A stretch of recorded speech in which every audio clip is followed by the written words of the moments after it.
नमस्कार, good morning. मैं गगन Sharma वरदायनी global market ज्ञान में आपका बहुत बहुत स्वागत करता हूं। देखते हैं एचजीएस निफ्टी के साथ ग्लोबल मार्केट ने हमें क्या संकेत दिए हैं। एचजीएस निफ्टी फिलहाल 121 अंकों की बढ़त के साथ 17,436 पर ट्रेड कर रहा है। डाउ जोन्स में कल 551 अंकों की बढ़त दर्ज कराई गई और 30,186 पे वो बंद हुआ। इसे शॉर्ट कवरिंग कह सकते हैं, काफी ओवरसोल्ड हो चुका था, तो इतनी खरीदारी तो जायज थी। निकाई फिलहाल 257 अंकों की बढ़त के साथ 27,033 पर ट्रेड कर रहा है। हैंगसेंग में 150 अंकों की बढ़त दर्ज कराई जा रही है और शंघाई भी 3 अंकों की बढ़त के साथ 3,088 पे ट्रेड कर रहा है। करेंसीज एंड कमोडिटी की बात करते हैं तो कल क्रूड ऑयल में $30.30 पर बैरल की हमने नरमी देखी और उसका क्लोजिंग लेवल $91 पर बैरल का रहा। गोल्ड कल $3 से बढ़कर $1652 पर आउंस पे बंद हुआ। एंड रुपी वर्सेस डॉलर की बात करते हैं तो रुपी कल फ्लैट रहा, कल उसका क्लोजिंग लेवल 82.35 रुपीस का रहा वर्सेस डॉलर। 10 ईयर जी से 2032 के पेपर्स की बात करते हैं, उसकी यील्ड जो चल रही है 7.410 की चल रही है। एफआईज ने कल 372 करोड़ की बिकवाली करी और डीआईज ने कल 1682 करोड़ की खरीदारी करी। क्योंकि मैंने जैसे कि बताया कि कल यूएस मार्केट ओवरसोल्ड चल रही थी, कल उसको शॉर्ट कवरिंग करी है, वापस से उसमें 551 अंकों की बढ़त दर्ज कराई। उसको देखते हुए और कुछ अर्निंग रिपोर्ट भी बेटर रही, उसके चलते हुए एशियन मार्केट भी एक पॉजिटिव खुलने के संकेत दे रही है। जुलाई के बाद आरबीआई जो है अपनी ग्रोस एफएक्स सेल्स जो है $23 बिलियन से वो कम हुआ है। एंड डॉलर जो है कल डॉलर के अंदर हमने थोड़ी कमजोरी देखी, क्योंकि यूके में अपने जो बजट पे यू टर्न लिया है, जैसे कि उन्होंने कहा था हम इनकम टैक्स हटा देंगे, कॉर्पोरेट टैक्स बढ़ा देंगे, वो सारी पॉलिसीज कल उन्होंने खत्म कर दी हैं और कह रहे हैं 31 अक्टूबर को अपनी वो नई पॉलिसी के साथ इंट्रोड्यूस करेंगे।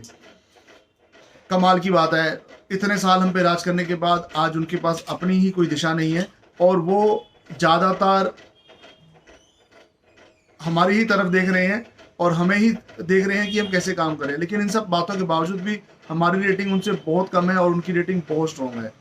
क्या उनका क्राइटेरिया है वो समझने वाली बात है। अब मैं आपको ओवरऑल बात करता हूं कि आप जो बाइंग की बात करते हैं, आप आईटी और बैंकिंग, हम लगातार कई हफ्तों से एक ही बात दोहरा रहे हैं कि बैंकिंग और आईटी हमें सबसे अच्छे लग रहे हैं और उसके अंदर आज मैंने डाटा भी थोड़ा इकट्ठा किया है। हम आपको इन्फोसिस जब मार्केट 18,000 पे थी, करीब करीब 12 सितंबर की बात है, हमने आपको अपनी कुछ कॉल्स दी थी जिसमें केपीआईटी हमने आपको 575 पे खरीदने के लिए कहा था।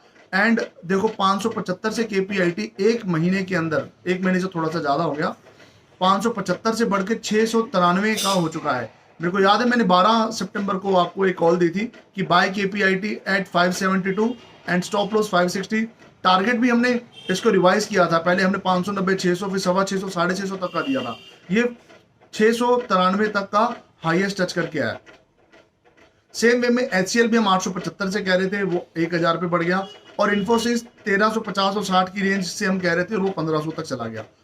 आपके लिए ये जानना जरूरी है कि 12 सितंबर को निफ्टी का लेवल 18,000 था, लेकिन आज निफ्टी का लेवल 18,000 से कम है।